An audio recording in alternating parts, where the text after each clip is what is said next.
Hi, this is a quick screencast about a few changes that have been made to Hapara highlights. I think that you will really like them. So I am sitting here right now in Hapara Teacher Dashboard, and I'm going to select a class. Once the class opens up, I'm going to go across the top here and select highlights.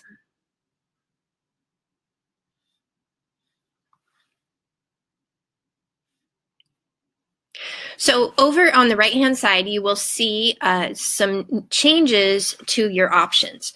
So you still have the option to open up links for students. You put the links in here and shoot them out to your students.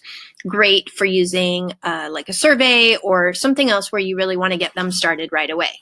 But what has changed is the guide browsing tab. So over here, you now have two options. One is to set up a focus session. This has been in place with Hapara for a while.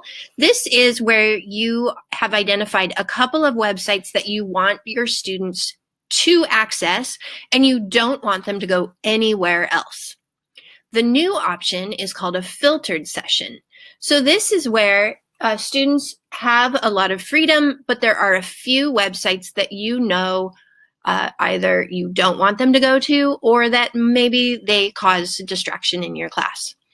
So you can set up a filter session, and you can identify several websites, up to 5, that you think you don't want your students to go to. And you're just gonna go ahead and put in the URLs for those.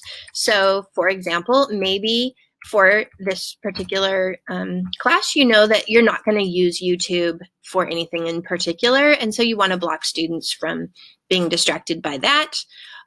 And maybe also you know that your students like to distract themselves with cool math games. So you can add that, you can have up to 5.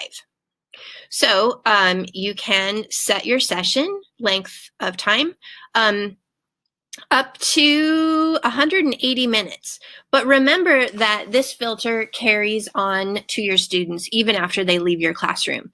So you probably wouldn't want to limit them for longer than your actual class period. So let's choose 60 minutes. Who's this session for? The whole class. And then down at the bottom, you have the option to save this as a template. So maybe these are 2 websites that really cause distraction for your students often, and you want to just have that at your fingertips to be able to prevent them from accessing those. So I'm going to go ahead and save this as a template. I'm going to give it a name, and we'll call it No YouTube, No Math Games. Go ahead and save this template. You can then either start that for your class, or you can just go ahead and cancel.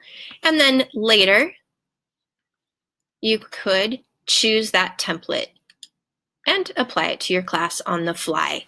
The same works over on the focus sessions, where maybe you say, for this particular class, we are really only going to be on Schoology, Google Drive, and our school website, or something like that. Similar setup, but now an extra option to block some of those distractors in your classroom. I hope this is helpful, and give me a call if you need some additional help.